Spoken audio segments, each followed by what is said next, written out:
E para disponibilizar para vocês, eu vou passar um link aqui do repositório do meu GitHub, que é onde vão estar os códigos que a gente vai usar. E aí eu crio um arquivo lá com o link daí que eu for postar no YouTube ou alguma coisa assim. Pode ser?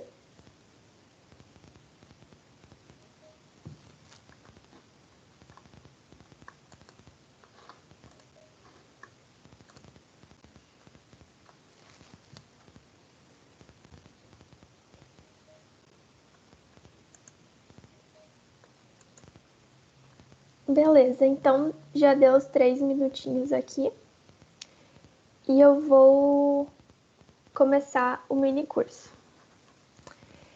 Bom, então o título do mini curso, como vocês já devem ter visto, é Aprendizado de Máquina para Previsão de Preços de Ações no Mercado Financeiro. Eu escolhi esse tema aqui porque eu trabalhei bastante com isso no meu TCC e na iniciação científica que eu fiz aqui na UDESC, e também é o que eu estou trabalhando na minha pesquisa do mestrado. Então é um tema que eu gosto bastante e eu acho muito interessante também porque o mercado financeiro, investir em ações e toda essa coisa está bastante em alta, né? Tem um monte de gente no YouTube, Instagram, ensinando como ficar rico e coisas nesse sentido, né? Então é bem legal que tem essa área aqui na computação que a gente explora justamente isso. Inclusive eu participei na segunda-feira do Congresso Brasileiro de Inteligência Computacional, que foi realizado aqui pela UDESC esse ano também, e tinha uma trilha só sobre mercado financeiro. E lá eu vou trazer 3 artigos de lá. No finalzinho, né, vou apresentar algumas coisas que eu achei interessante para vocês. E é isso. E hoje a gente vai fazer, então, um modelo. Depois eu vou mostrar as imagens aqui do que a gente vai fazer já no início, para vocês terem uma noção. Então, eu vou começar aqui falando um pouco sobre o meu currículo. Para quem não me conhece, meu nome é Paula. Eu me formei no início desse ano, aqui na UDESC mesmo, em Ciência da Computação. Eu tinha feito já uma graduação em Ciências Contábeis na Univille, que eu me formei em 2019. E eu iniciei o mestrado ali pelo mês de maio, mais ou menos, na UFPR, na área de computação bioinspirada, que também pega um pouco dessa parte de redes neurais, inteligência artificial, né? Inclusive, é um grupo de inteligência computacional que eu faço parte lá. E de experiência profissional, eu trabalhei como desenvolvedora back-end por 11 meses na Conta Azul, que é uma empresa que desenvolve softwares para contabilidade, né? E atualmente eu estou trabalhando desde junho na Senior Sistemas e eu estou trabalhando como pesquisadora de engenharia de software. Então ali na Senior eu trabalho bastante com temas de cloud computing, serverless e também aplico um pouco de aprendizado de máquina e inteligência artificial nos projetos. Os tópicos que a gente vai ver aqui nesse mini curso, então eu vou dar uma introdução, só para vocês terem uma noção, porque eu acredito que nem todo mundo aqui é da área de computação, né? Então eu vou dar uma noção sobre aprendizado de máquina ali na inteligência artificial, redes neurais, que é o que a gente vai estar utilizando, e vou mostrar o modelo que a gente vai implementar. E também a plataforma que a gente vai usar para fazer isso, né? Que vai ser no Google Colab e a linguagem de programação vai ser o Python. E daí eu vou estar passando o link dos códigos para vocês estarem fazendo junto comigo e ver toda a coisa acontecendo. Bom, primeiramente eu já vou mostrar de cara qual é o modelo que a gente vai fazer hoje aqui. Esse é o modelo de rede neural. Então, a rede neural ela vai tentar imitar uma rede neural cerebral mesmo, né? Então, cada uma dessas bolinhas aqui seria um neurônio e os neurônios estão conectados entre si, né? Passando informação uns para os outros. Então, a gente vai ter uma camada um conjunto de entradas, né? para essa rede neural aqui. E esse conjunto de entradas vai ser, então, uma parte de uma série histórica, ou seja, preços de ações em determinados dias. E no final, o que a gente vai querer é que ele me diga qual vai ser o valor da ação no dia seguinte, né? Então, eu vou ter lá do dia 1 até o dia 30, e eu quero que ele aprenda aqui como é que é a sequência e me diga qual que vai ser o valor no dia 31º, né? Depois eu vou explicar melhor isso aqui quando a gente entender um pouquinho mais os conceitos ali de aprendizado de máquina e redes neurais. E aqui eu trouxe um gráfico de uma das execuções que eu fiz. Eu fiz com as ações da Apple entre os anos de 2015 até 2022. Então, esse pretinho aqui é o valor real da ação e ele continua aqui no verde. E o vermelho foram as predições que ele foi fazendo dia a dia. Então, dá para ver que esse modelo ficou bem parecido. Depois eu vou mostrar uma das formas de medir o erro também, né? Que seria a diferença entre o valor real e a predição. Então, é esse gráfico que a gente vai gerar ali no final do nosso hands-on, né? Bom, primeiramente vou estar falando um pouquinho sobre aprendizado de máquina, que também é chamado de Machine Learning, né, ou ML. O aprendizado de máquina, ele possibilita a criação de modelos. Modelos seriam funções ou programas que aprendem padrões a partir de dados. E depois de criados, esses modelos ou esses programas, eles podem fazer predições de resultado. Essas predições são chamadas de inferências, com base no que ele observou, né? Então, aqui desse lado tem um modelo bem simples de como que é basicamente como funciona uma função. A função seria um modelo, o X seriam os dados que a gente usa para o modelo aprender, né? E o Y são as predições. Aqui eu tenho eu trouxe um exemplo de um problema de regressão, que é o que a gente vai estar trabalhando hoje, porque no aprendizado de máquina existem dois grandes grupos de problemas, os problemas de classificação e de regressão. Classificação é o mais famoso de todos, acredito que boa parte de vocês já devem ter visto por aí redes neurais que, por exemplo, recebem uma foto como entrada e dizem se aquela foto é um gato ou um cachorro. É o exemplo mais comum que tem. Esse é um exemplo de rede neural de classificação, porque ele vai dizer se é isso ou é aquilo com base no que ele aprendeu. E o que a gente vai fazer aqui é uma rede neural de regressão, ou seja, ela vai pegar uma série de valores e vai me dar um número como saída, e não não uma classe de números, por exemplo. Eu não tenho as opções 1, 2 e 3. Eu tenho um range de valores. Então, é isso que essa nossa rede vai fazer. Então, aqui eu tenho alguns dados rotulados. Dados rotulados são nada mais, nada menos do que uma sequência e o valor seguinte dela. Então, supondo que nós tenhamos uma série com esses valores aqui, 32, 55, 87, 91, o valor seguinte dele é o 12, e eu já sei disso. Então, esse dado está rotulado, porque eu sei qual é o valor que vai vir depois disso daqui. E esse conjunto meu de dados aqui, tem 10 dados, eu tenho tanto o conjunto de entrada quanto a saída, que é o que eu espero que a minha rede aprenda, né? Com isso, eu vou ter que separar esses meus dados em treinamento e teste. Claro que quanto mais dados, melhor funciona isso, porque ele vai conseguir aprender mais maneiras de se auto-adaptar para realizar essas inferências. Então, aqui no caso, eu coloquei 10 para ficar mais didático. Eu vou pegar 80% geralmente desses dados e vou usar para o treino da minha rede.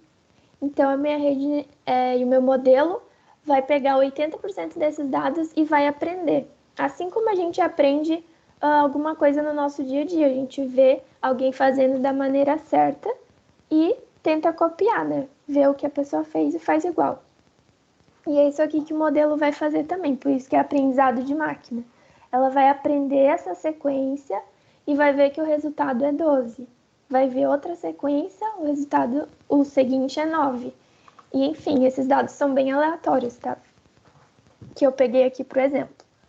No nosso caso, seria uma sequência de valores da ação e o valor seguinte que eu quero saber, né? Então, eu tenho que pegar um histórico já conhecido para o meu modelo poder aprender.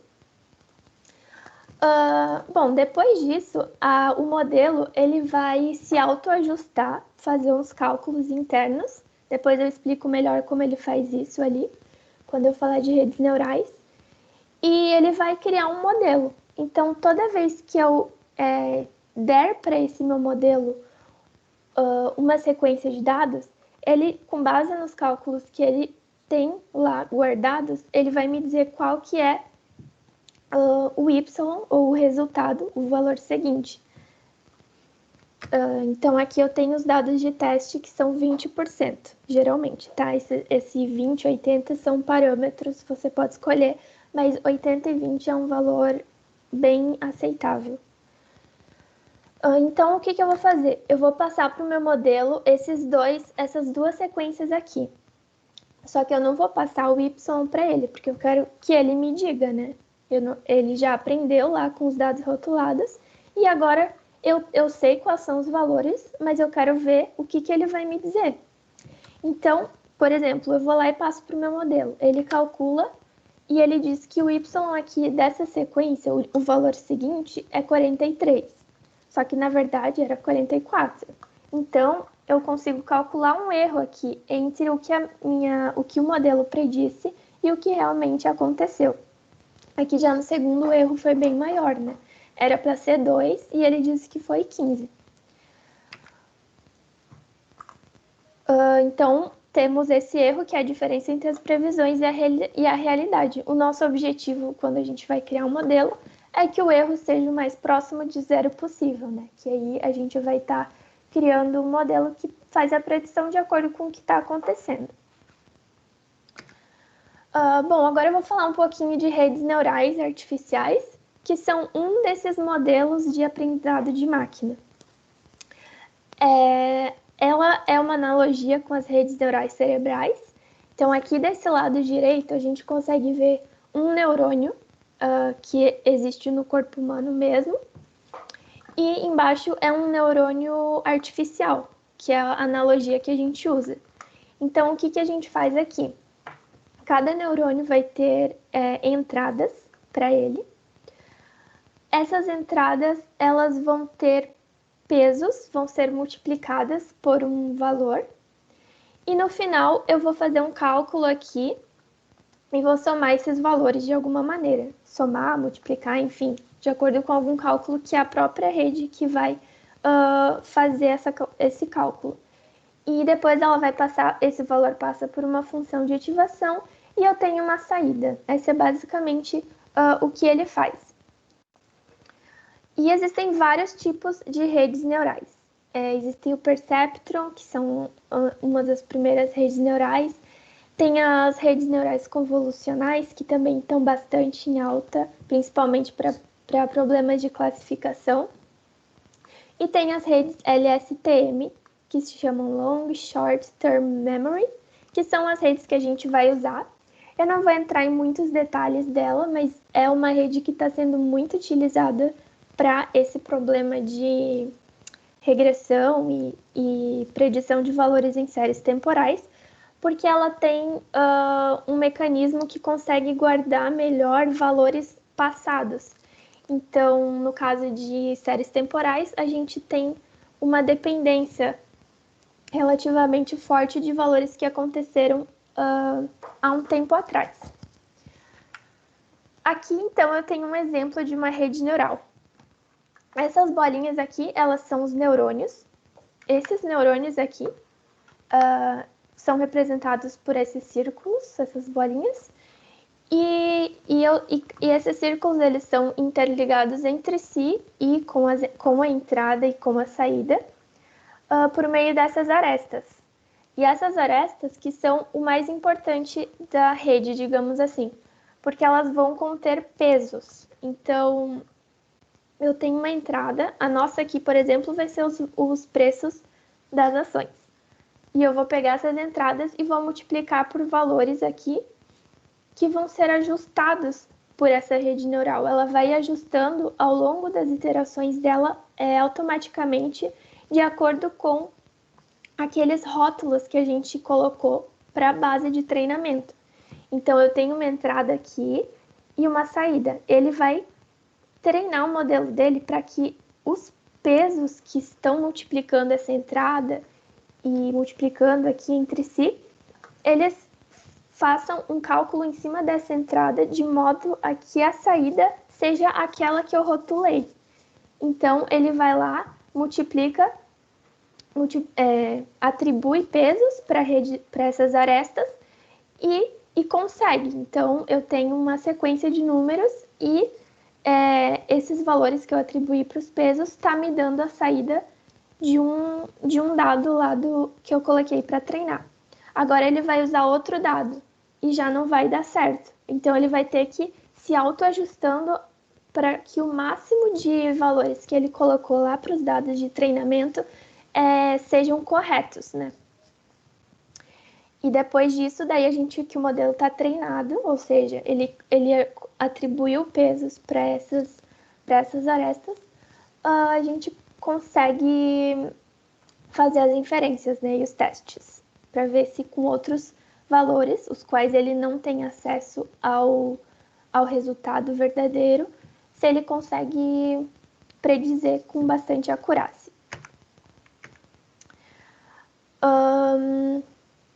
Aqui era para ser um GIF, mas não está funcionando. É aquele exemplo do gato e do cachorro.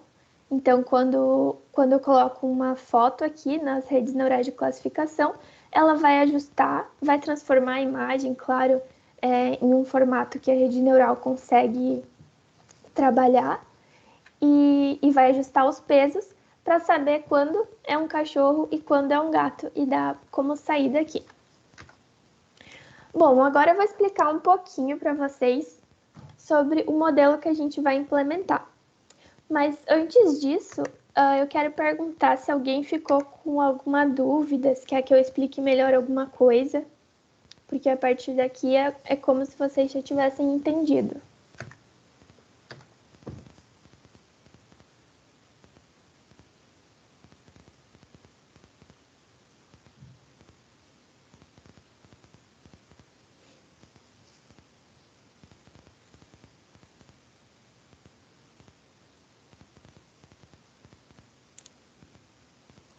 Bom, a maioria está falando que está tranquilo. Se alguém ficar com alguma dúvida, pode ficar bem à vontade para perguntar, tá, gente?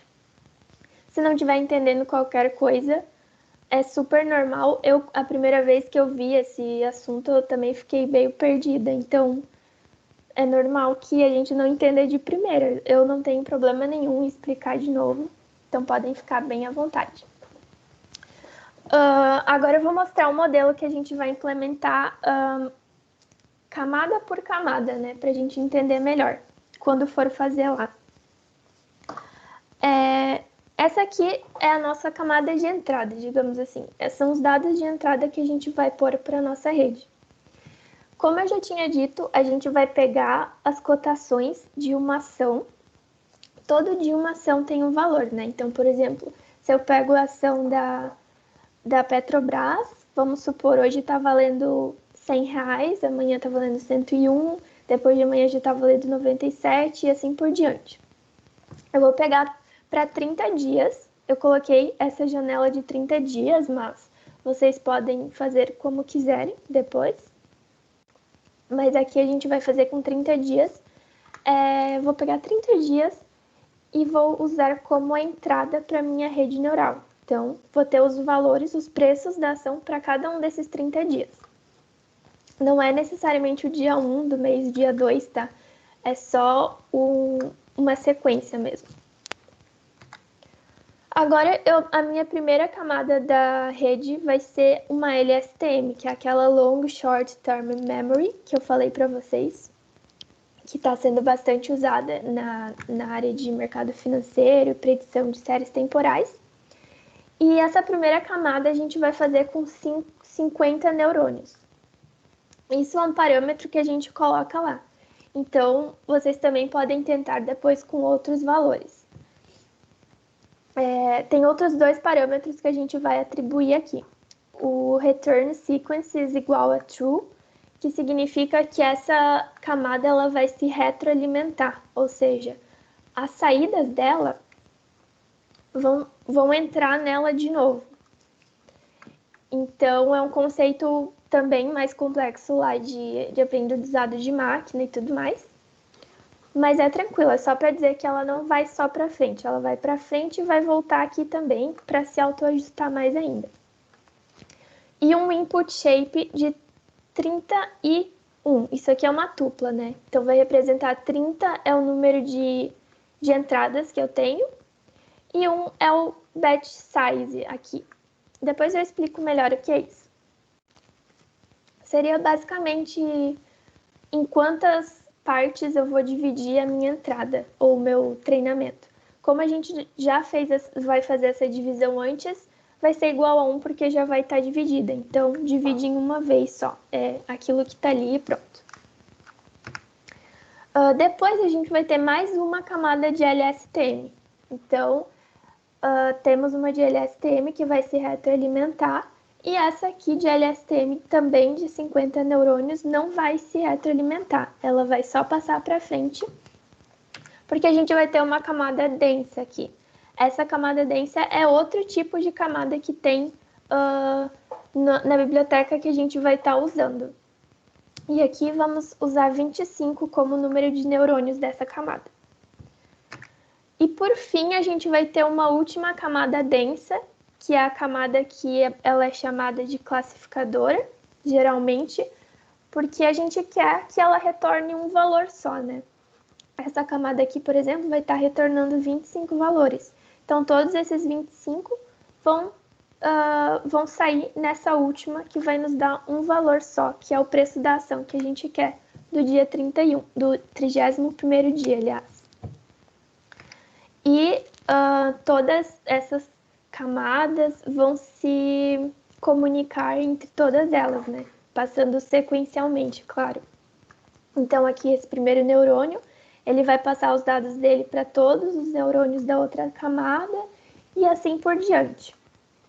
E todas essas flechinhas aqui, elas vão ter um peso atribuído a elas, que é esses pesos que vão estar se ajustando para a gente conseguir fazer aquelas multiplicações, aqueles cálculos que é feito aqui dentro, para chegar num valor aqui no final. Alguma dúvida aqui sobre o modelo que a gente vai fazer?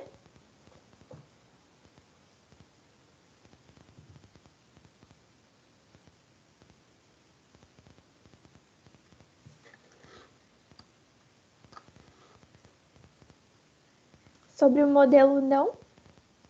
Tem alguma outra dúvida, Pedro?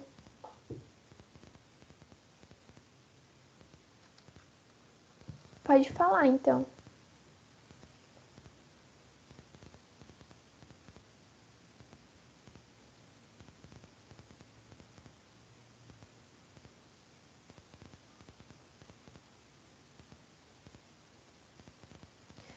Primeiro a gente tem uma pergunta do Fábio. A questão de neurônios, cada um escolhe quantos quer ou tem que ser 50? E é bem parecida com a pergunta já do Pedro, né? Quais consequências de eu inserir mais neurônios em uma camada? Você pode inserir quantos neurônios quiser. Isso é, inclusive, um tema de pesquisa que eu estou fazendo no meu mestrado. Já vou comentar um pouquinho com vocês. Que é ver qual é a melhor combinação de parâmetros para cada camada. Então, isso depende muito de qual é o problema que você está trabalhando, qual é a entrada que você está trabalhando. Então, por exemplo, se aqui a entrada, ao invés de 30, a gente utilizasse 60, 100, 200 para predizer um dia, seria melhor que a gente tivesse mais neurônios também. Então, isso está isso vai depender muito do problema e de quais são os dados de entrada que tu está passando para a rede. Aqui, para esse modelo, a gente está usando 50, porque é um valor ok, assim, para 30 dias, mas pode usar mais ou menos para ver o que acontece, assim, não tem problema nenhum. Teria alguma interpretação prática de cada uma das camadas? Por exemplo, camada 1 verifica uma tendência de crescimento ou queda. Não, Lucas, não tem essa explicação. Essas camadas, elas, assim, essa tendência de crescimento ou queda, ela está bastante relacionada com aquelas técnicas de quando você aqueles gráficos de velas lá, eu esqueci o nome agora dessa estratégia de investimento, mas você tem que ficar meio que sugerindo se a ação vai aumentar ou vai diminuir, né, no próximo período. Eu acho que é meio velas ou candles, isso, opções binárias, isso mesmo. Então, esse modelo, ele não é bem relacionado com isso. Pode ser porque eu estou prevendo o dia seguinte, né? Mas essas questões LSTM, camada densa, elas são mesmo para ajustar os pesos conforme os dados de entrada e os dados de saída. E a LSTM ela foi usada porque ela consegue lembrar, ter uma memória maior, digamos assim, de valores que foram que aconteceram há mais tempo. Por exemplo, aqui no dia 1, 2, 3, ele consegue lembrar melhor do que as últimas, digamos assim. Então, por conta disso, a gente está usando a LSTM. Mas essas questões de tendência de queda ou crescimento, não.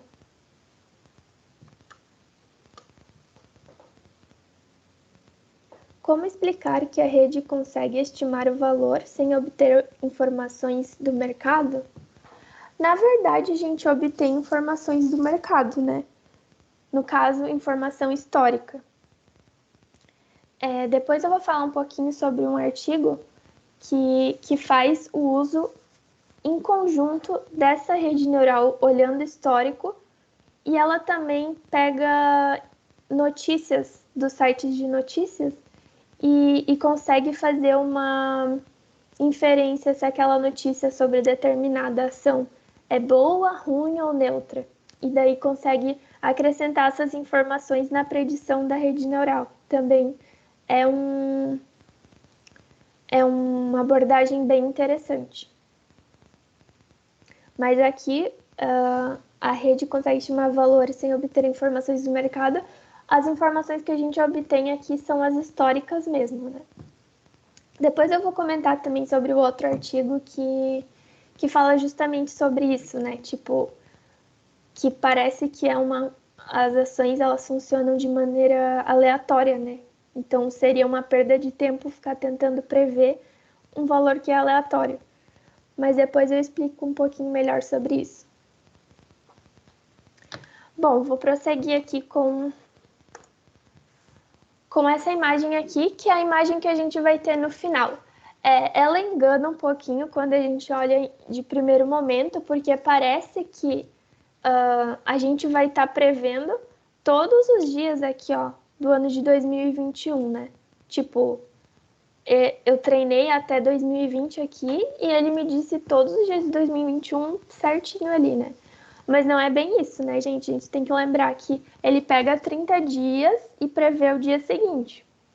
Então, cada uma dessas vermelhas aqui, elas têm para o modelo me dizer cada um desses dias, ele teve conhecimento dos 30 dias anteriores. Então, por exemplo, para esse valor aqui, ele pegou os 30 dias anteriores para prever esse. Para esse valor aqui, ele pegou os 30 dias anteriores para prever e assim por diante. Esse aqui é um teste mais longo, digamos assim, né, que a gente consegue visualizar todos os dados juntos, mas o modelo é para predizer um dia na frente. A gente consegue também fazer uma saída, não de um valor, mais de 2, 3, 4, 10 valores, o problema disso é que a gente não tem como não acumular erro com isso, né? Então, por isso que eu peguei um exemplo bem simples aqui, que é só predizer um dia na frente. Quanto mais dias na frente a gente for predizer, maior será o erro a longo prazo, né? Bom, agora falar um pouquinho da plataforma e a gente já vai ir para ela. A gente vai usar o Google Colab, que ele funciona como um Jupyter Notebook, que é um lugar que a gente consegue colocar o código, dar um play ali e ele já mostra embaixo os resultados. É bem interessante, bem prático e bem fácil de usar.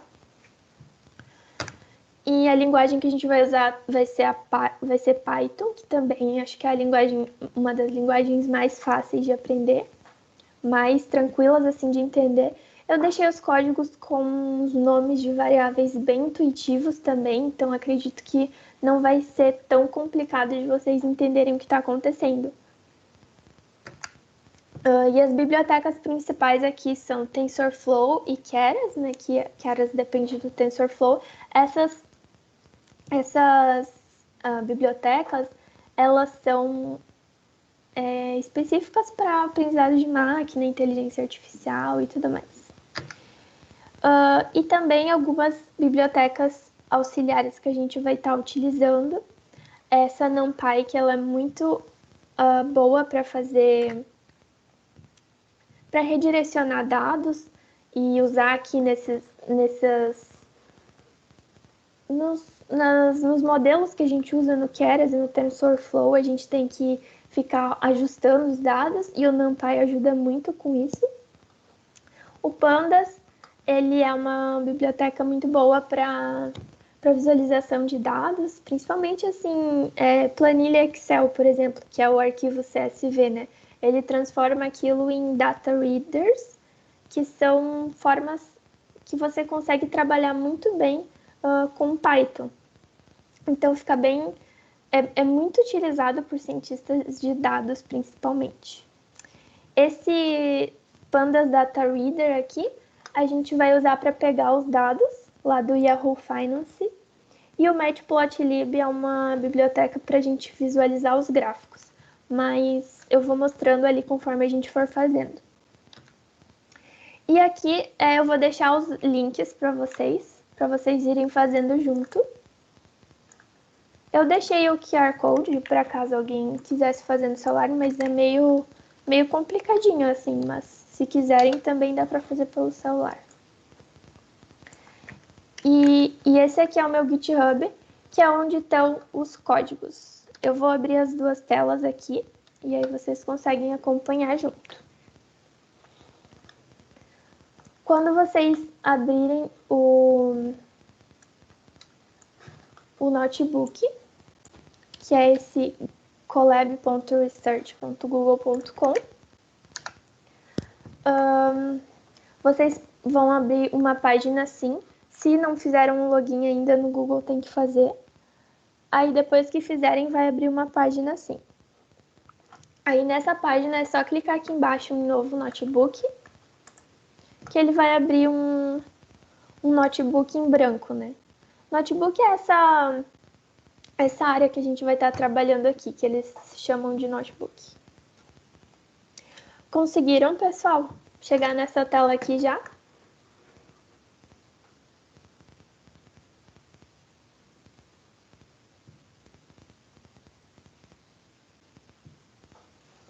Beleza.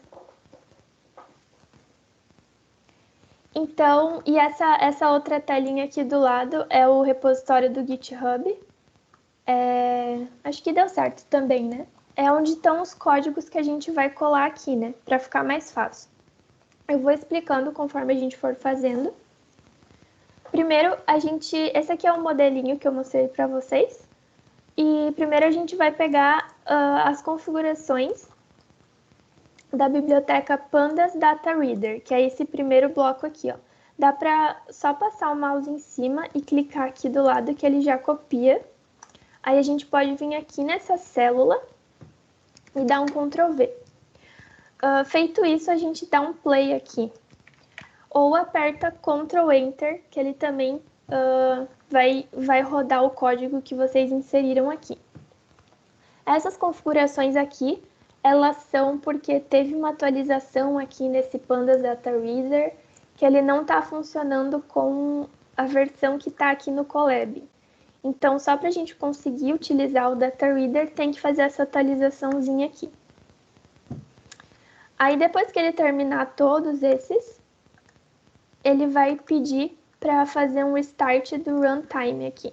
Então, vocês podem ou clicar aqui em Restart Runtime, ou vir aqui em Runtime e clicar em Restart Runtime ou apertar Ctrl M. 3 opções. Aí é só clicar aqui, Yes, e ele vai atualizar. Aí ele atualiza rapidinho, é só adicionar uma nova célula aqui embaixo, ó. Só clicando em mais code aqui. E a gente consegue colocar outra. Cuidado para não colocar essa text aqui, porque ela vai ser de texto e não tem como a gente executar. Deu tudo certo aí, pessoal? Se alguém tiver algum problema, é só avisar que eu dou uma ajuda aí. Beleza. Então, a próxima célula que a gente vai pegar é essa aqui, ó, obtenção dos dados. E essa aqui vai ser uma parte que vocês vão poder escolher qual é o arquivo que vocês vão repetir o caminho para qual? Para fazer esse daqui?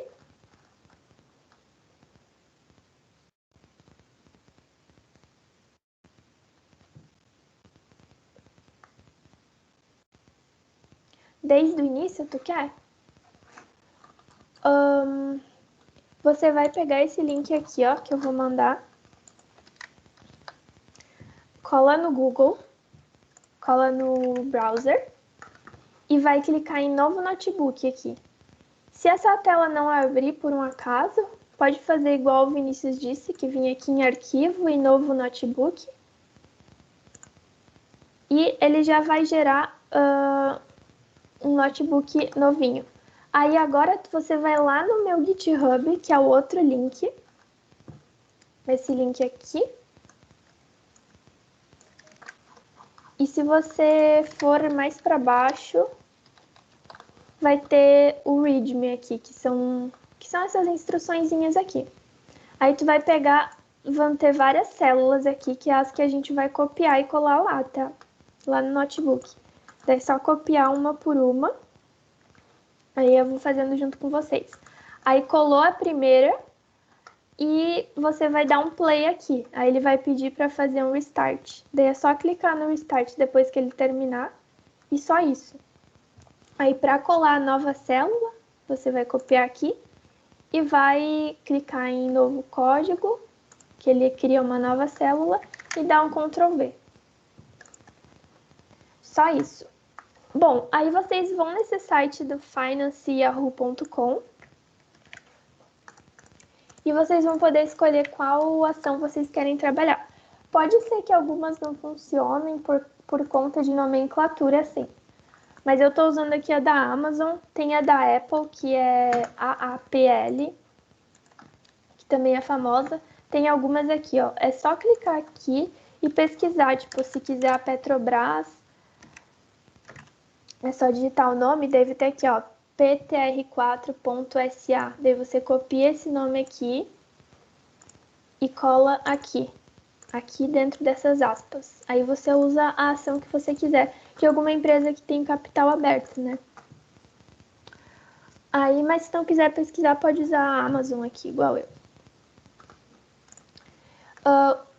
O período aqui que a gente... Aqui, o interessante só de falar que eu vou estar importando as bibliotecas que a gente vai usar aqui na hora, tá? Essa Pandas Data Reader, eu dei um apelido de dados para ela, só para não ter que escrever Pandas Data Reader. E a gente vai fazer o download disso daqui pelo site do Yahoo, né? Então, a gente vai colocar o ativo, que é o nome do ativo aqui, no caso é a Amazon, e ele vai fazer o download pra gente do período que a gente quiser. Eu coloquei aqui do dia 1º de janeiro de 2015 até o dia 24 de agosto de 2021, que foi exatamente há 30 dias atrás. Feito isso, a gente consegue dar um play aqui e ele baixou os dados. Se tudo deu certo, se vocês fizeram o restart runtime ali. Se alguém não deu certo, é só avisar. E se a gente colocar aqui, ó, dados do ativo e der o play, ele vai mostrar pra gente certinho todos os dados que ele pegou, ó, naquele formato data reader que eu falei pra vocês. Data frame, aliás. Aí eu tenho todos os dias, ó, desde o dia 2 de janeiro de 2015, porque dia 1º foi feriado, então não abriu lá, não teve preço nesse dia, até o dia 24 de agosto de 2021. Aqui ele suprimiu esses valores, né, mas tá tudo aqui no meio. Aí eu tenho o preço que teve maior nesse dia, o menor preço do dia, o preço de abertura, o preço de fechamento e o volume, né, de negociações. A gente vai trabalhar com essa coluna aqui, ó, close, que é o preço de fechamento da ação. Então, beleza, deu tudo certo, gente. Se der algum problema, é só avisar aqui. A gente abre mais uma célula aqui, clica em Code. Alguém quer falar alguma coisa? O meu deu erro aqui. O que que deu? Posso apresentar a tela para você ou não? Pode.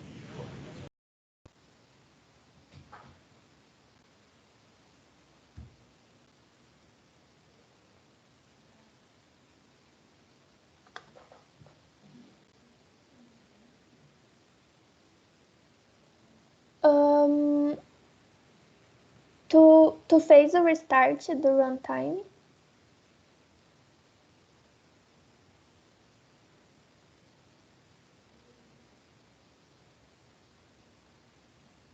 Ou estava código fechado? Eu acho que não. Então volta ali que eu te mostro onde é que é. Beleza. Vai um pouquinho mais pra cima.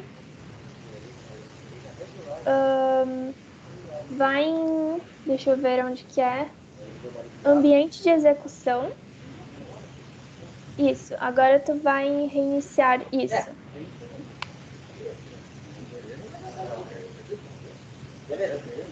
Aí agora tenta dar o play aí embaixo de novo.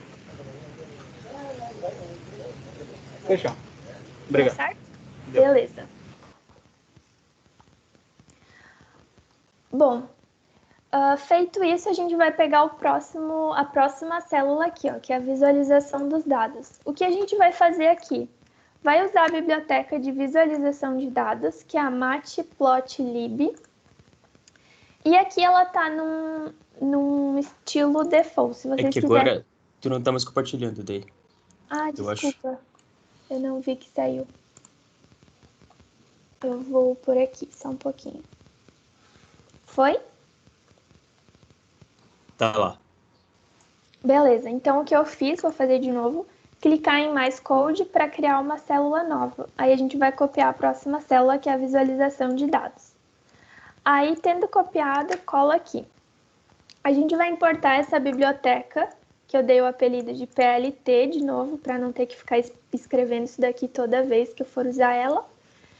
E ela vem com um estilo default aqui, mas se vocês quiserem um estilo mais bonitinho, é só descomentar essa linha aqui, ó. É só apagar o hashtag, que ela fica um pouquinho mais bonitinha. Então, aqui, se a gente der play, ela vai pegar todos esses dados aqui de fechamento e vai colocar num gráfico pra gente. Então, a gente tem o preço aqui da ação que a gente escolheu no gráfico. Bem bonitinho. Deu certo com todo mundo? Preciso usar o código para exibir a tabela? A tabela, para ela aparecer, tu só tem que escrever isso aqui embaixo, ó. Copiar dados do ativo e cola aqui, ó. Aí dá um play que a tabela aparece aqui. Mas não é obrigado a aparecer ela, tá? Foi só para mostrar como é que é, o que tem aqui dentro. Aí, beleza, a gente colocou aqui no gráfico todos os preços de fechamento naquele período que a gente inseriu. Só para vocês verem, se quiserem descomentar essa linha aqui, o estilo fica assim, ó. de outro jeitinho.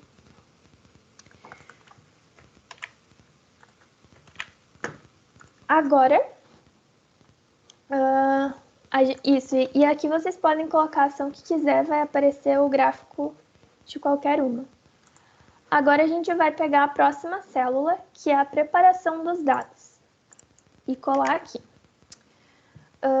Nessa célula, a gente vai estar pegando todos esses valores ali de fechamento aqui e colocando num array, digamos assim, numa lista, que é um modo que a nossa rede vai conseguir entender melhor. E além disso, a gente vai importar essa função aqui, min-max-scalar, que é uma função de normalização. Então, ao invés de eu usar o preço das ações aqui como 500, 1.000, 2.000, 2.500, eu vou normalizar os valores para ficarem entre 0 e 1. Então, eles vão estar significando a mesma coisa, só que vai estar em 0 e 1 para simplificar os cálculos ali da nossa rede. Então, é basicamente isso que a gente vai fazer. Se vocês quiserem ver o que acontece aqui, é só colocar aqui, ó, cotações. O que acontece é que a gente vai ter todos os preços aqui em uma lista, ó, todos os dias. E depois, se a gente quiser ver as normalizadas, que é entre 0 e 1, as cotações vão estar aqui, ó, entre os valores de 0 e 1. Nenhuma vai passar desse range. Agora, a gente vai para a próxima célula. Clica em mais code de novo e pega a separação dos dados para treinamento, que é aquela coisinha que eu falei lá no início de separar 80% para treino e 20% para teste. Agora, a gente vai pegar todas essas cotações aqui e separar 80% delas para a gente treinar a nossa rede. Então, a gente vai importar uma função de sale aqui, que é para fazer um arredondamento, só para não pegar dados quebrados, né? Alguém quer falar alguma coisa? Beleza. Então, a gente vai pegar essa função aqui, matemática, que é só para arredondar o valor que der, porque, por exemplo, eu quero 80% desses dias aqui, então, supondo que tenha, não sei, 500 dias aqui, 1.000 dias, ou 1.001 dias. Se eu for pegar 80% desses dados, pode ser que fique tipo 800,5, alguma coisa assim. E a gente não quer, a gente quer tipo 800 ou 801. Aí essa função faz isso. E aqui a gente está multiplicando por 8, porque a gente quer 80% para os dias do treinamento. Essas cotações de treinamento aqui, esse código vai pegar as nossas cotações normalizadas, que são aquelas entre 0 e 1, e vai pegar as 80% primeiras só. Ou seja, vai pegar só até aqui. E o resto vai descartar, digamos assim. Ela vai estar só com esses dados aqui. Que é o que a gente vai usar para o treino, né? E aqui, esse bloco aqui de código, ele vai estar colocando os valores de x e y. Ou seja, eu vou estar percorrendo todos esses dias aqui, ó. Vou pegar 30 dias, vou pôr no x, e o 31º vai para o y. Depois eu vou para o segundo aqui. Segundo dia, 30 para o x, e o seguinte vai para o y. E assim por diante. Ele vai percorrendo todo esse caminho aqui para separar os dados de treinamento e de teste. De treinamento e de teste não, de x e y para o treinamento. Depois a gente importa essa biblioteca NumPy aqui, também dá um apelido de NP para ela, para não escrever NumPy. E a gente vai só reconfigurar o tipo delas para serem arrays, que é o que a gente usa, que é o tipo aceitado, digamos assim, pela biblioteca da rede neural. Isso aqui são só ajustes, então. Isso aqui também a gente vai fazer um reshape, que é uma reformulação nos dados, de acordo com o tamanho, ou seja, quantos valores eu tenho no meu treinamento, os dias que eu estou usando, né, para fazer, e esse aqui é o batch size. Aí aqui a gente só dá o playzinho ali. Feita a separação dos dados para o treinamento, a gente vai criar um modelo. E agora, finalmente, a gente vai criar aquele modelo lá daquela imagem de cima, que é essa daqui, ó. Então, vocês podem ver que a gente começa, importa, né, importa a camada densa, importa a camada de LSTM que a gente vai usar, dessas bibliotecas aqui, e a gente vai começar com o modelo sequencial. E a gente vai acrescentar as camadas nesse modelo. Então, a gente começa aqui, ó, um modelo vazio, digamos assim, e vai acrescentando, ó. Eu pego o meu modelo e adiciono uma camada de LSTM com 50 células, 50 unidades, lembra? Return sequences true, conforme estava lá na imagem, e o input shape de 30,1 dentro do parênteses, porque é uma tupla, conforme eu tinha explicado lá para vocês anteriormente. Depois a gente vai para a próxima camada, mais 50 unidades aqui, 50 células, 50 neurônios, e return sequences false. São parâmetros, gente, dá para mudar, dá, só que tem que cuidar nisso porque existem combinações de parâmetros que funcionam. Às vezes a gente quer colocar um true aqui ou outro valor aqui e ele vai dizer que a rede é inválida e não vai conseguir. O return sequences, como eu tinha comentado antes, é quando a rede ela não só joga para frente aqui o resultado da saída dela, como ela se retroalimenta da saída dela. Então, ela vai consumir a própria saída para ajustar os próprios pesos dela.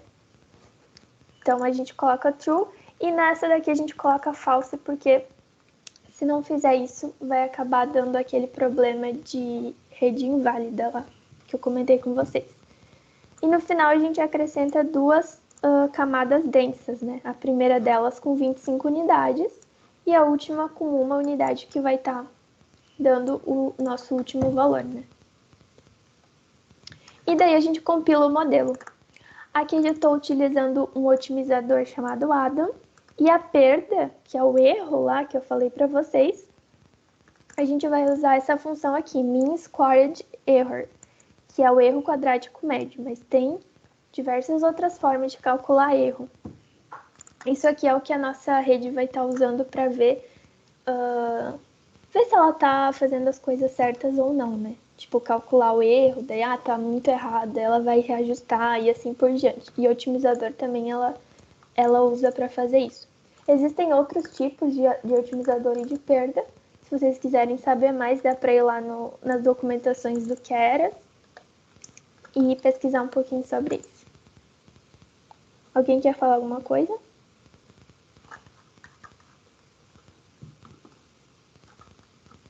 Bom, feita a criação do modelo, a gente vai para o treinamento do modelo.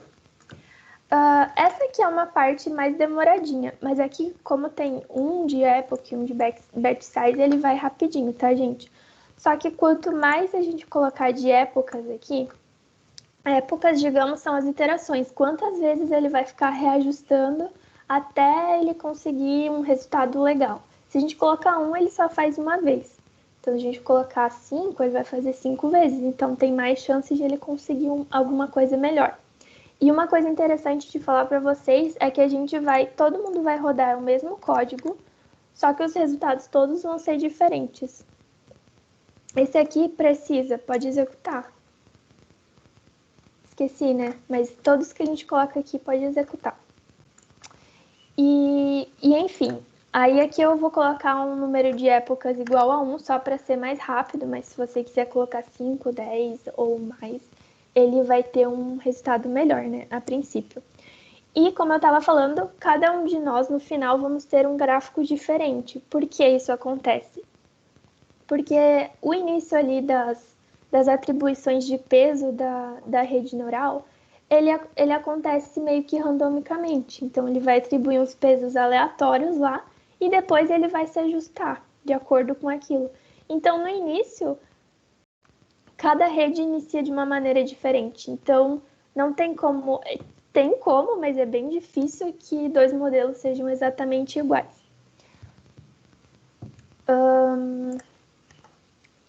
Bom, então a gente fez isso. pode ser que o nosso modelo fique bom, pode ser que não fique bom. Aqui como a minha época tá 1, ele só faz isso aqui uma vez, ó. Se tivesse mais aqui, ó, vou pôr uns 3, ele vai fazer isso daqui 3 vezes.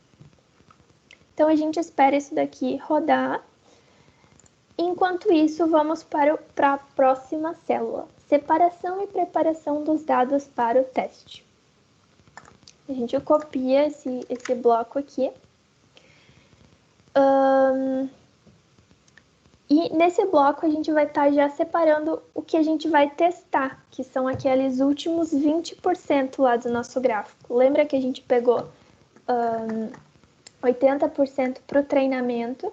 Agora o resto a gente vai testar. Então a gente vai pegar os 30, a gente já sabe qual é o valor que vai ter, e a gente vai ver o que ela vai predizer e comparar com o que realmente aconteceu, né?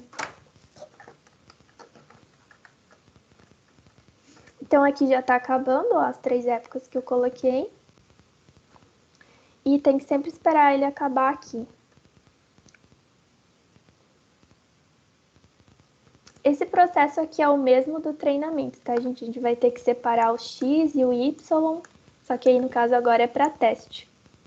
Aí a gente faz, separa, coloca o X e o Y a gente não precisa colocar agora porque a gente não vai inserir lá na rede, né? A rede não vai tá sabendo, ela vai me dar a predição. Então, eu vou comparar a saída dela com os valores que eu já vou ter guardado depois. Aqui a gente faz a mesma coisa de ajustar os tipos dos dados para nossa rede e executa também a célula, depois que acabar ali o treinamento do modelo.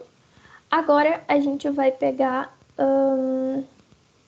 o teste, que é a predição. Essa célula de teste aqui. Aqui a gente vai fazer o nosso modelo, fazer a predição de todos esses valores que estão ali no X-teste que a gente separou agora.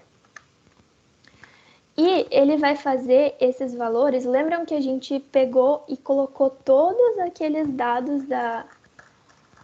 Aqui a gente ajustou tudo para ficar entre 0 e 1, né? Só que depois que ele faz a predição e tudo mais, para a gente comparar com os valores, a gente quer voltar para o que era antes. Então, a gente pega esse normalizador que a gente criou lá antes e faz a inversão. Aí, o valor que estava entre 0 e 1 vai voltar para a proporção dele na proporção original, digamos assim, né? Vai ficar com o preço que deveria ser, ao invés de 0 e 1. Beleza, então a gente pode pode apertar aqui, ele vai fazer rapidinho.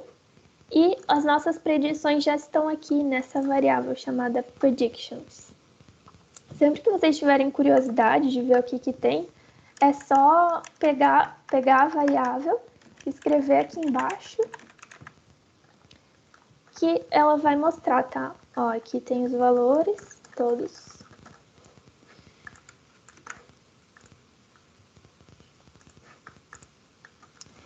E, bom, depois desse teste aqui, que a gente já tem as predições salvas, a gente vai calcular o erro.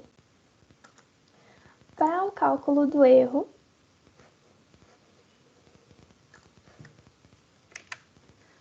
a gente usa esse RMSE aqui, que é o Root Mean Squared Error, que é também da família do mesmo erro que ele está usando lá. E ele é essa fórmula aqui, basicamente. Ele vai pegar as predições, diminuindo o valor real, esse y-teste, são os próprios valores corretos.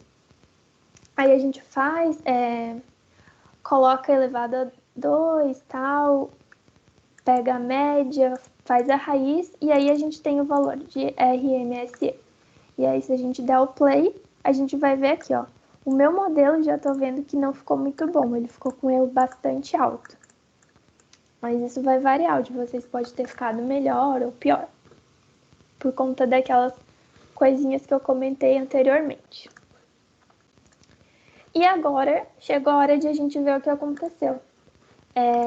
Esse é o gráfico final, né? A gente pega os valores das predições e vai plotar aqui os valores reais e os valores históricos lá. Tá tudo aqui dessas funções aqui, nesses comandos, aliás. E o meu resultado foi esse daqui, ó, não foi dos melhores. Aquele que eu salvei anteriormente para pôr no gráfico ficou bem melhor, né? A acurácia ficou bem bacana. Inclusive o erro ficou em 3. Então vocês podem ter ficado com um valor bem melhor. E é isto. Agora a gente vai fazer uma coisa um pouquinho mais interessante que eu coloquei aqui, que é esse teste atual aqui. Esse teste atual, o que a gente vai fazer é ver para o dia de ontem, para ver o nosso modelo, qual valor ele iria dizer que seria o valor de ontem e qual realmente aconteceu, né? Ontem que foi dia 5 de outubro. Então, a gente copia esse bloco aqui. E eu vou pegar os dados novamente lá. E daí eu coloquei entre o dia 23 de agosto até o dia 5 de outubro, que foi ontem. Então, uma nova base de dados aqui que eu estou usando, que eu vou usar só para fazer o teste. Ó, o Enzo falou que o dele ficou 0.4, então a rede dele ficou muito boa. Bom, agora a gente vai fazer o seguinte. Vamos pegar esses dados do ativo, pegar só a coluna de fechamento, fazer a normalização lá, de acordo com entre 0 e 1, né? E aqui a gente vai remover o dia 5 do 10 da nossa lista. Essa partezinha aqui no final só remove o último valor. Porque a gente quer passar para o nosso modelo os dias até o dia 4, para ele dizer qual vai ser o dia 5, né? Então, a gente faz todas essas coisinhas aqui e a gente vai colocar aqui, ó, a predição vai ser o model.predict x. X vai ter os dias de 23 de agosto até o dia 4 de outubro. Depois a gente vai pegar essa predição e voltar do 0,1, a gente volta para a proporção original, né, que é o preço da ação. E aí a gente vai pegar o valor real do dia 5. Isso aqui, ele pega o valor do dia 5 lá que a gente tem, que seria esse último aqui que a gente tirou antes, né? Então, eu tenho a predição e o valor real. Aí, se eu der o play, ele vai me mostrar aqui, ó. A minha rede neural falou que ontem era para ter sido 3.252 reais. E o que aconteceu foi 3.221. Não foi uma diferença tão grande, né? Mas isso é bastante relativo, né? Depende do preço da ação e tudo mais.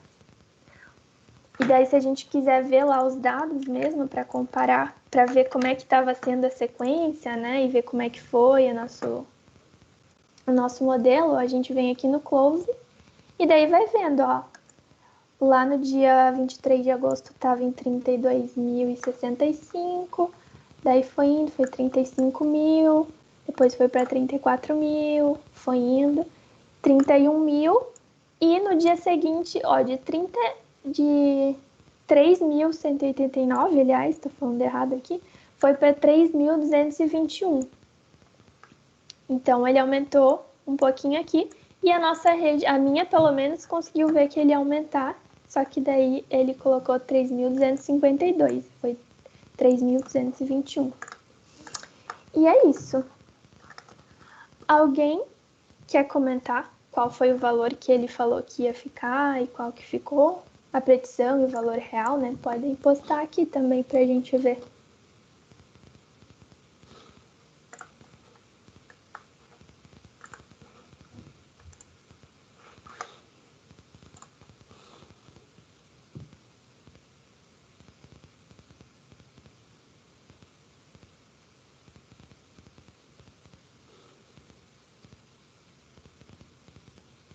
Ó, que bacana, bastantes resultados.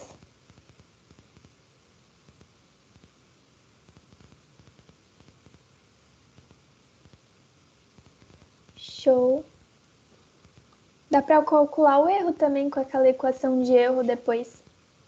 Quem quiser, o RMSE, né? Só alterar as variáveis ali.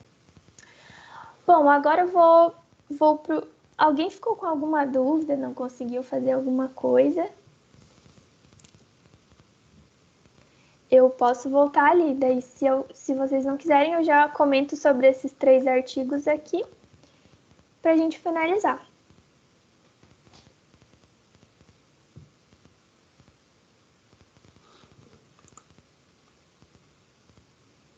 Ó, bem legal o gráfico ficou do Gabriel Zima. Poderia demonstrar como outros valores de ações pegar de outra empresa, por exemplo? Então, Lucas, o que eu comentei antes com vocês era que lá no início vocês podiam escolher a ação que vocês quisessem, né? Eu coloquei a Amazon aqui, dá para ser qualquer um. Eu vou pegar um aqui que eu sempre faço, que é da Magazine Luiza, porque eu sei de cor o código dela. E ela teve um comportamento bem legal, principalmente nos últimos anos. Teve um crescimento praticamente exponencial aqui, ó. Com exceção lá da pandemia, né, que teve uma queda, ela cresceu muito. Agora tá embaixo, mas ela teve uma crescente muito grande. E vamos então fazer o teste com esse daqui, né, para quem me pediu, o Lucas. Então é só ir rodando todas as células de novo, depois que você trocou lá.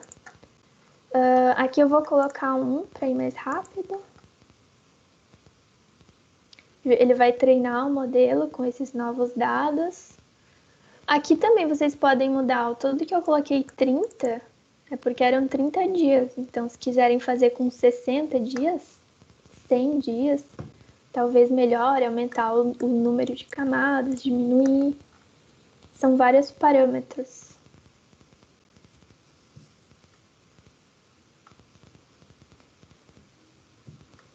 Bom, aqui finalizou o treinamento.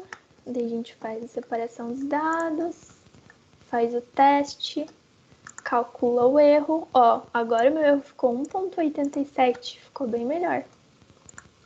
E plota o gráfico para ver o que deu. Ficou bom relativamente, né? Por conta dos valores que eram mais baixos com relação à Amazon, né? Porque olha só, o gráfico ficou bem pior do que o outro. Então aqui o erro esperado deveria ser 0, alguma coisa. Esse erro aqui está bem condicionado com o preço da ação. Então o interessante seria a gente calcular o erro até antes de fazer a normalização aqui, né? Bom, e é isso. Daí aqui para fazer o teste atual, ele ficou... A predição disse que ia ficar com 14,65 e na verdade foi 13, ó, viu? Se a gente tivesse ido por esse modelo aqui, já ia dar ruim, porque ficou menor do que ele disse que ia ficar. Mas enfim, agora eu vou mostrar falar um pouquinho bem rápido de alguns artigos que eu vi ali no Congresso Brasileiro de Inteligência Computacional, que foi na segunda-feira. João, é simplesmente trocar o ticker e executar de novo as células. Isso mesmo, é só trocar ali. Essa daí ficou bem ruim, Luciano. Talvez tenta colocar mais épocas, executar de novo. Dá para ir brincando para vendo o que acontece. Bom, essa aqui foi o artigo que eu apresentei ali na segunda-feira, que foi aplicar LS... Não, esse aqui não foi o meu, desculpa. Esse aqui foi do Alexandre Hayden com o professor Parpinelli aqui da UDESC. Aplicar LSTM para predição de ações, né, no mercado com análise sentimental, análise de sentimento, que é o que eu comentei com vocês antes. É um artigo bastante interessante, porque eles pegaram uma grande base de dados do The New York Times para algumas ações bem famosas, como a Amazon e a Apple, e pegaram as notícias de cada ano, que teve 500 notícias para cada ano, para cada ação, e analisaram o texto da notícia, usaram uma rede também, um modelo, para analisar aquele texto e saber se o texto estava dizendo que a ação estava bem, estava mal ou estava neutra. Aí, conforme o resultado, eles acrescentavam isso naquela rede nossa ali. Então, ao invés de ter só os dados de entrada, que seriam o histórico dos preços, também tinha a análise de sentimento, tipo, essa rede aqui teve esse histórico, mas a notícia está falando que tá ruim. Então, ele já ele fez um modelo, né, que já puxa para baixo isso, digamos assim, né? E é bem bacana esse trabalho aqui do Alexandre e do professor Parpinelli. Aí o outro trabalho é esse daqui, que foi o que eu apresentei, que foi do meu TCC, que eu usei uma rede bem parecida com essa que eu mostrei para vocês aqui. E essa rede, e eu usei os outputs dessa rede para fazer um cálculo de retorno para o dia seguinte. Então eu pegava aquele último teste que eu mostrei para vocês, pegava o valor real de hoje e o que ele vai me predizer para amanhã e calculava o retorno. Daí os que tinham maior retorno com base na predição, eu usava para um algoritmo genético me dizer qual proporção eu devo investir nesse ativo, né? Tipo, 30% nesse ativo, 40% no outro e assim por diante. E tem um outro aqui que é de um pessoal da Universidade Federal do Rio de Janeiro. E eu achei bem interessante esse aqui, porque entra naquela questão de as predições de mercado financeiro não são uma coisa aleatória, tipo, a gente tá perdendo tempo prevendo coisa que não dá para prever, né? E aí, esse artigo, ele demonstra que não, que tem um teorema lá, que agora eu esqueci o nome, acho que é o teorema do passeio aleatório, alguma coisa assim, que diz que se você usar os cálculos lá para comprovar que você consegue comprovar se um dado problema é aleatório ou não. E daí ele mostrou que realmente não é, que tem como utilizar redes neurais, a inteligência artificial, para fazer a predição de valores no mercado financeiro. E existem diversas pesquisas nessa área. Inclusive, ali no meu TCC, eu estou usando um algoritmo genético para otimizar os parâmetros da rede. Então, ver qual é o melhor número de camadas, qual é o melhor número de neurônios em cada camada, quais parâmetros eu uso, qual função eu uso, qual cálculo eu faço para medir o erro, coisas assim. E faço uma otimização, então, para ver qual seria o melhor para cada ativo. E existem diversas outros trabalhos nessa área, e é bastante interessante. Esse que eu mostrei para vocês é um bem básico, mas dá para deixar uns modelos bem mais robustos e mais assertivos, se vocês se interessarem em continuar pesquisando sobre isso. E é isso, pessoal. Finalizei. A gente tem 15 minutos ainda, se alguém quiser tirar dúvidas. Vou parar de compartilhar aqui e ler os comentários de vocês.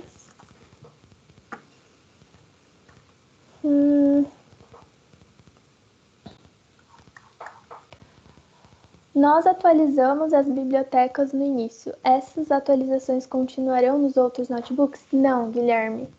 Tem que fazer de novo, porque ele sempre... Inclusive, talvez se tu fechar esse notebook e abrir depois de um tempo, talvez tenha que fazer de novo. Porque o Colab, ele deixa o padrão dele, e o padrão dele tá dando conflito com a versão dessa ali que pega os dados do Yahoo, né?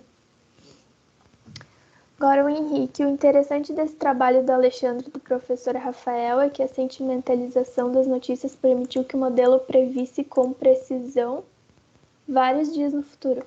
Isso, exatamente, Pedro. Eu não comentei sobre isso, mas esse modelo que a gente fez, a gente está prevendo um dia só. E o trabalho ali do Alexandre do Parpinelli é aquela questão que eu comentei com vocês, que tem como a gente não colocar só uma saída lá. A gente coloca 2 números, 3, uma sequência de números maiores. E foi isso que o Alexandre fez no trabalho dele. Ele usou uma sequência maiores para prever não só amanhã, mas prever amanhã, depois.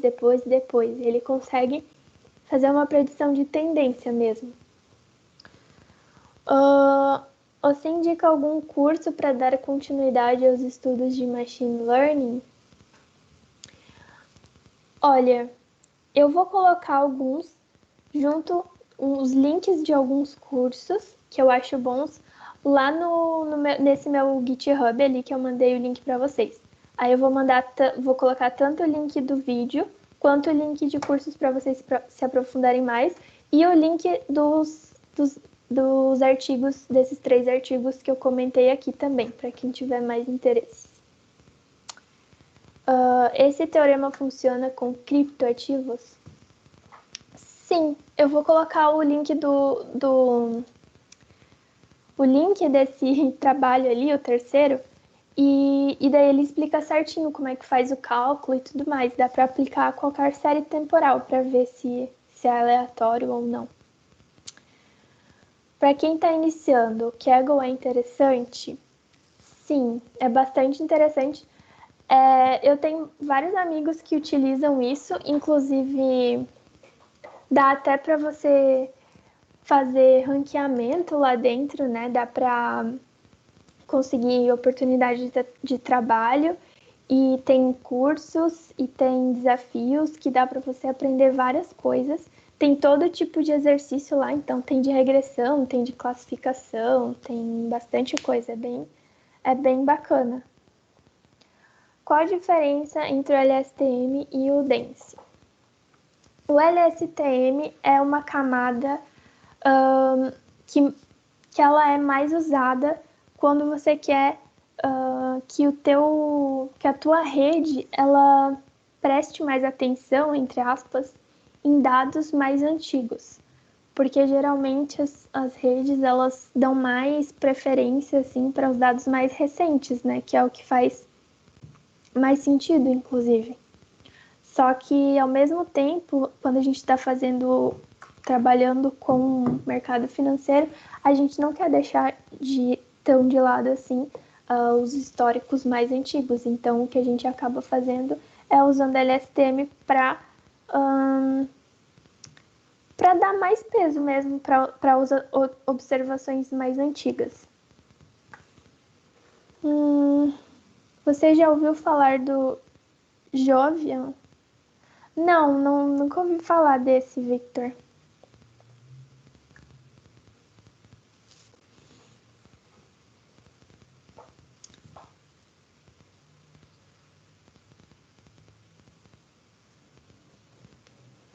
Bom, pessoal, alguém tem mais alguma coisa para comentar, alguma dúvida? Se quiserem abrir o microfone também.